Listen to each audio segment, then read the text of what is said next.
Bien-aimés de Dieu, nous voici dans la 100e leçon et aujourd'hui nous continuons donc avec l'église de Sardes.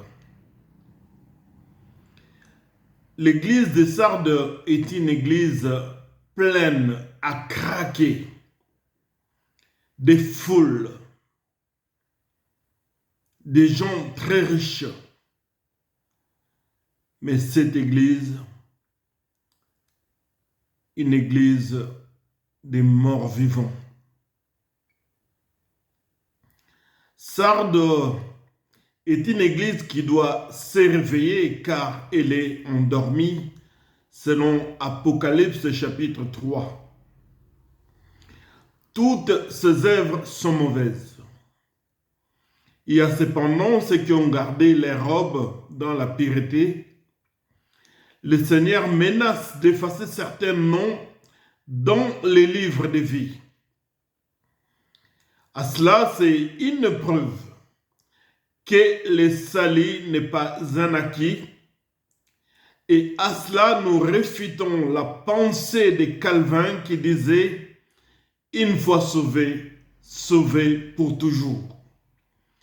À l'occurrence, nous soutenons la pensée de Jacobi qui disait que l'on peut perdre son salut. Au verset 5, il est écrit « À celui qui vaincra, il sera revêtu ainsi de vêtements blancs. Je n'effacerai point son nom des livres de vie, et je confesserai son nom devant mon Père et devant ses anges. » Chers ministres de Dieu, les noms écrits dans les livres de vie peuvent être effacés. Je le répète, les noms écrits dans les livres de vie peuvent être effacés. Je le répète, les noms écrits dans les livres de vie, nous venons de les voir ici à l'église de Sardes, les noms peuvent être effacés.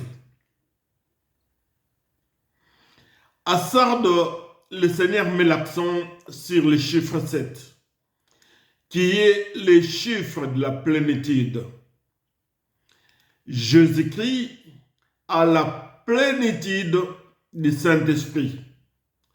Le Saint-Esprit de Dieu représentant l'Esprit dans sa plénitude. Et il tient dans sa main les 7 pasteurs, les 7 étoiles de ces 7 églises, de ces 7 chandeliers. Quand le Seigneur dit « Je connais tes œuvres, je sais que tu passes pour être vivant et tu es mort. Sois vigilant et affermis le reste qui est près de mourir, car je n'ai pas trouvé tes œuvres parfaites devant mon Dieu. Rappelle-toi donc comment tu as reçu et entendu et garde la parole et répands-toi. » Cher ministre de Dieu, quelqu'un peut faire beaucoup d'œuvres, mais des œuvres qui restent dans les cadres humanitaires, qui ne sont pas des œuvres conduites par l'Esprit de Dieu. Un chrétien peut accomplir plusieurs œuvres dans son assemblée, mais seulement pour sa gloire personnelle et non des œuvres inspirées par le Saint-Esprit. Ces œuvres sont faites pour être vues, pour être reconnues aux yeux des hommes, comme le déclare la version mathéenne au 23e chapitre, le 5e verset.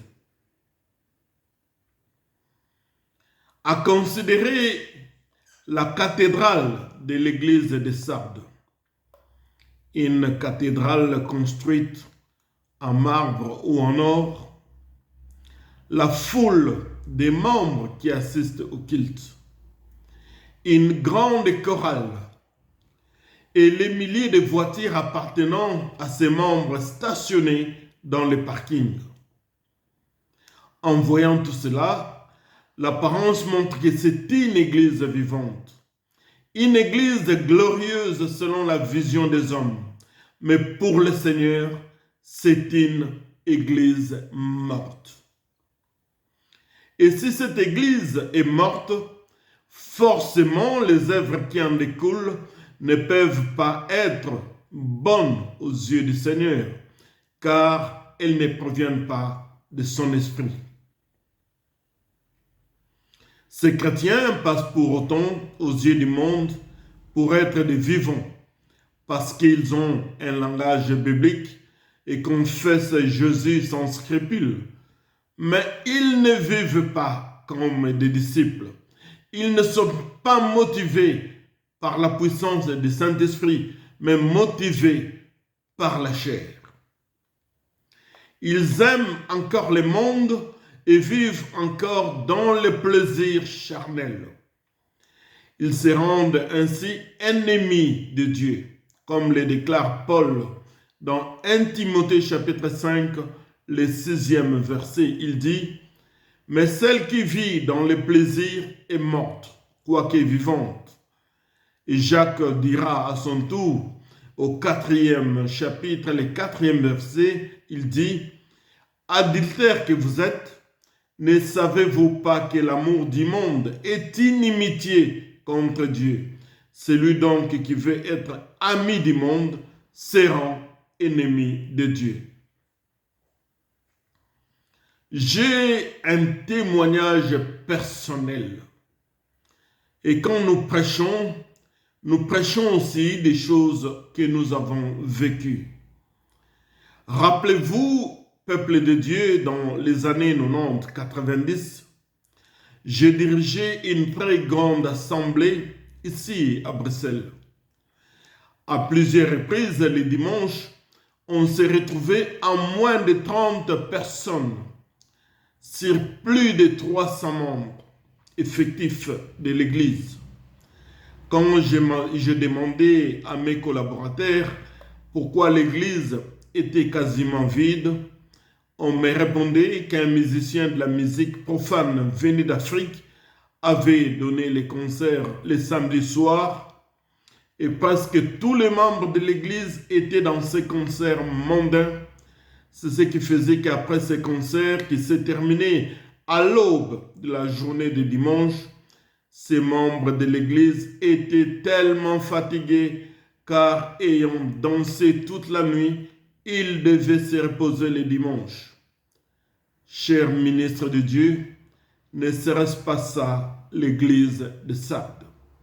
Des chrétiens charnels attachés encore au plaisir charnel. Cette église de Sardes a une grande foule, mais une foule de morts spirituels. Le Seigneur donne les mots d'ordre, il dit « Affermis le reste qui est près de mourir ». Rappelez-vous que le mot sarde signifie « qui s'échappe ». Et c'est bien significatif car le Seigneur demande de faire échapper de la mort le reste qui est prêt à mourir. Aujourd'hui, beaucoup de gens parlent des grandes églises ayant des grandes foules, mais quand vous comparez cela à l'église de Sardes, qu'est-ce qui vous vient à l'esprit? Nous savons que le Saint-Esprit ajoute à l'Église le nombre de sauvés. Mais l'indicateur foule, ce n'est pas l'indicateur dans la balance de Dieu pour mesurer la fidélité de ses serviteurs. Chers ministres de Dieu, après Sardes, nous voulons parler de Philadelphie. C'est une église qui a persévéré ou qui persévère. Cette église a un point commun avec l'église de Smyrne. C'est qu'elle doit aussi faire face à la synagogue de Satan. La synagogue de Satan a tout fait pour que cette église abandonne la parole, mais cette église est restée attachée à la parole. Beaucoup de ministres de Dieu sont tentés aujourd'hui par des amis pasteurs, des docteurs, des bishops qui sont dans des loges et qui viennent vous dire « Venez, vous aurez l'argent. Venez, il y aura la foule. » Quelle tentation! Mais l'église de Philadelphie a dit « Pas question, nous persévérons dans la parole de Dieu. » L'église de ce monde, bien-aimé de Dieu, dans cette génération, nous devons revenir à la parole pure de l'Évangile. Posez-vous la question, Paul, qu'est-ce qu'il a laissé comme héritage à sa famille? Pierre, quel héritage a-t-il laissé à sa famille? Ou tous les autres disciples d'ailleurs? La synagogue de Satan a tout fait pour que l'Église renie le nom de Jésus. Mais Philadelphie n'a pas renié le nom de Jésus. Elle lui a fermé toutes les portes. Mais le Seigneur ouvrira pour lui une porte et personne ne pourra la fermer. Elle a tout fait pour lui faire croire qu'elle avait la vérité, mais le Seigneur dit qu'elle ment. Elle a tout fait pour les décourager, mais il a gardé la parole de la persévérance en Christ. Il reste ferme et garde la parole du Maître malgré toutes les contraintes et faiblesses. Philadelphie, c'est le modèle de la persévérance au milieu de l'épreuve. Chers ministres de Dieu, n'écoutez pas ce que les gens disent. Tous viennent vous dire, venez, vous ne souffrirez pas. Vous aurez ce qu'il faut pour vivre. Mais Paul a dit qu'il ne fait aucun cas de sa vie. Il court vers la couronne. Philadelphie est, selon le Seigneur, une église avec peu de puissance.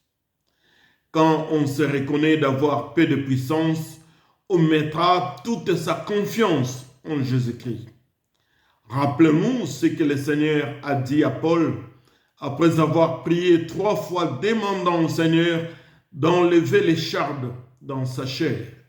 Le Seigneur lui a répondu, « Ma grâce te suffit, car ma puissance s'accomplit dans ta faiblesse, selon 2 Corinthiens chapitre 12, le verset 7 et 9.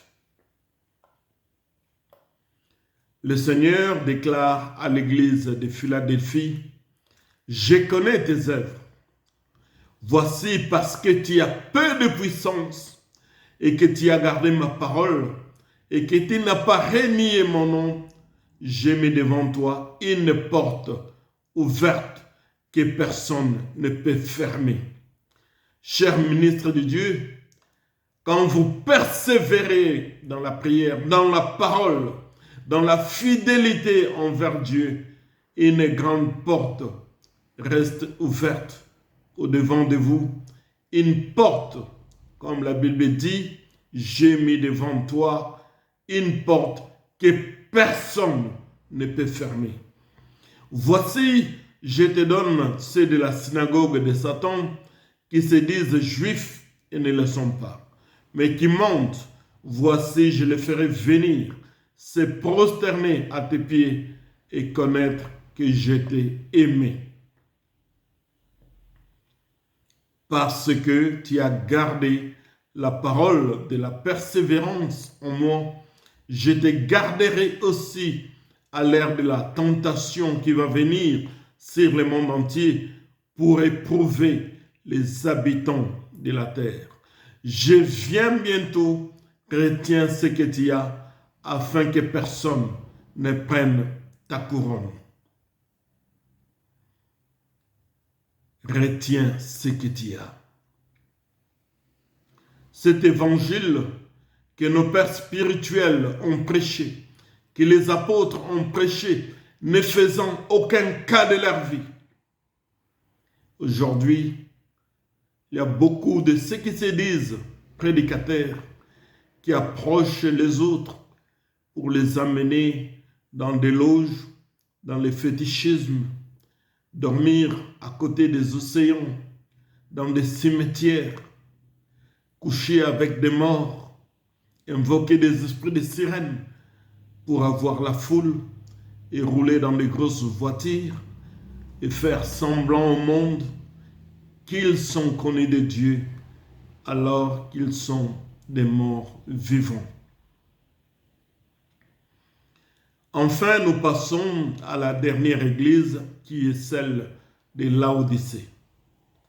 Le Seigneur reproche à cette église son manque de position. C'est encore là le syncrétisme doctrinal dont nous avons parlé dans toutes ces autres églises d'Apocalypse. Cette église ne voulait pas suivre la parole de Dieu dans son entièreté. Elle s'était attachée à un christianisme commode, raisonnable, qu'elle avait arrangé à son goût. Elle se voulait prêcher, mais sans blesser personne. Prêcher en respectant les tendances de chacun et non selon les préceptes rudimentaires de l'Évangile. Dieu l'a vomi de sa bouche. Je connais un prédicateur ici à Bruxelles. Quand il prêchait contre l'homosexualité, les anciens de cette église les menaçaient. Et d'ailleurs, il a été chassé de l'église. On lui a dit, tu ne peux pas blesser les gens ici. Nous te payons, nous ne te demandons pas de blesser des gens. Il ne devait pas prêcher contre la sorcellerie, contre les loges. Ici à Bruxelles, il a été chassé de l'église par les anciens parce qu'il prenait position contre l'homosexualité. L'église de Laodicée est une église qui se glorifie d'être riche. Elle se glorifie d'avoir des bâtiments.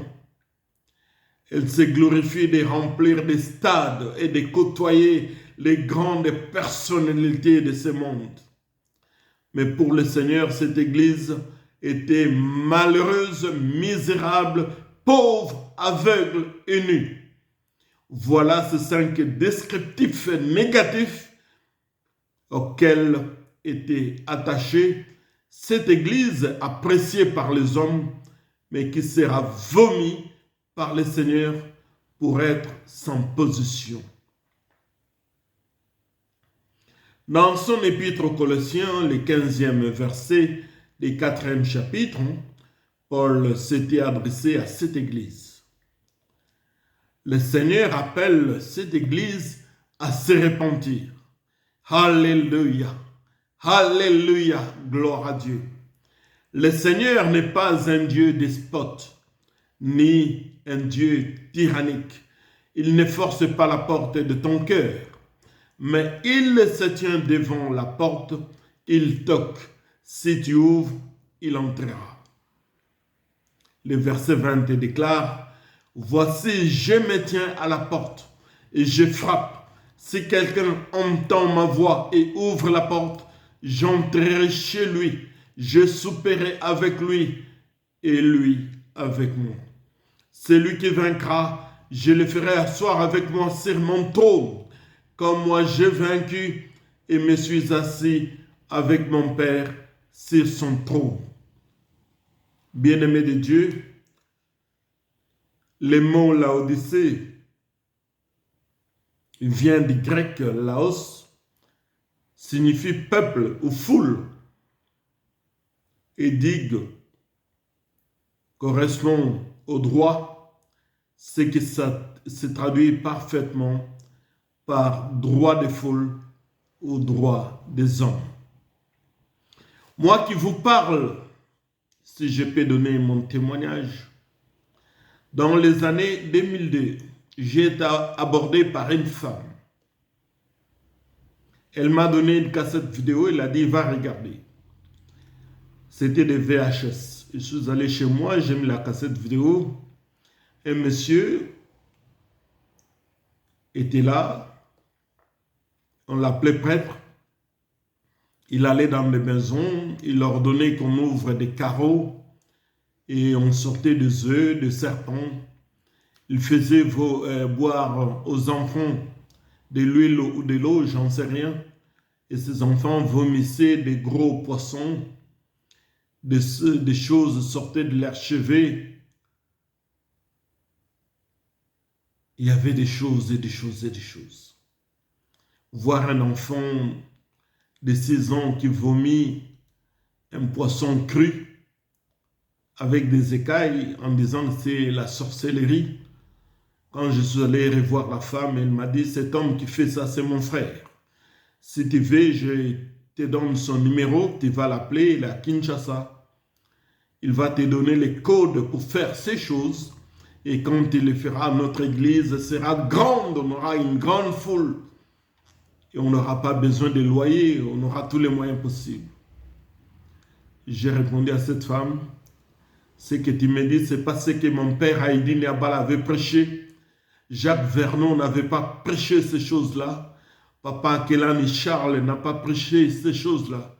Je ne peux pas entrer dans cette histoire. J'ai refusé catégoriquement.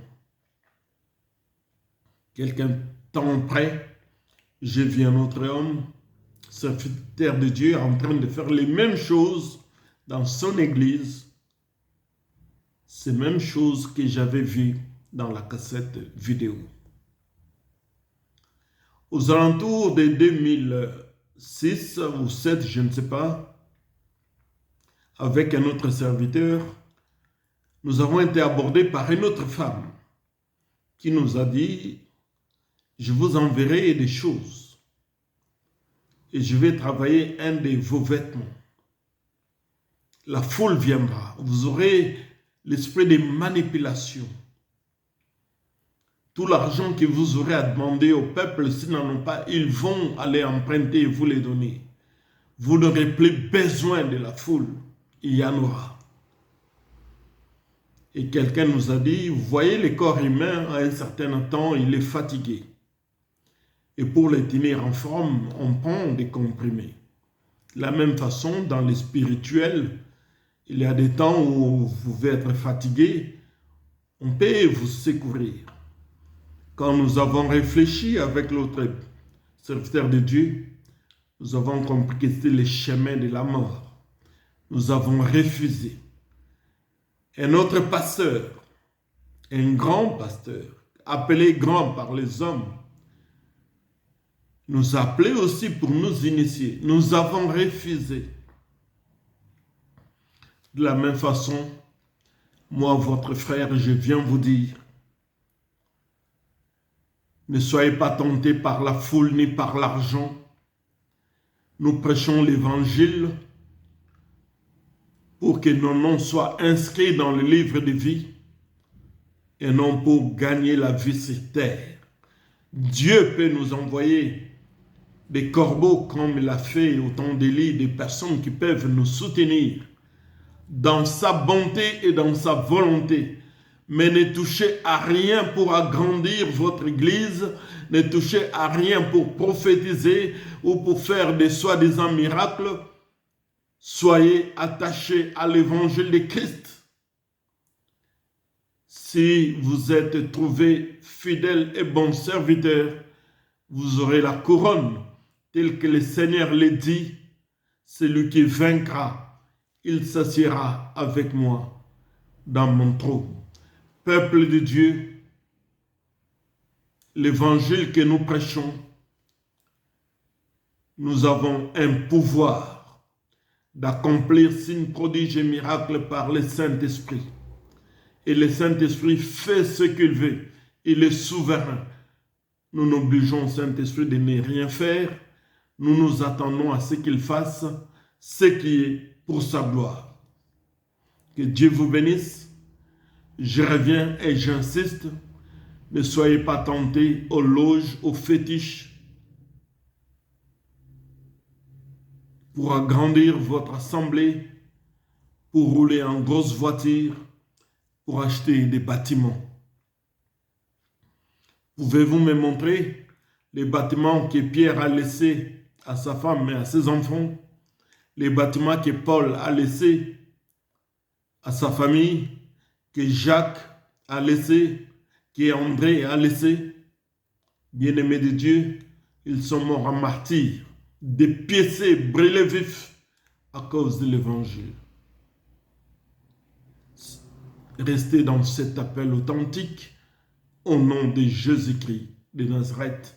Moi, votre frère, je vous en supplie au nom de Jésus. Amen.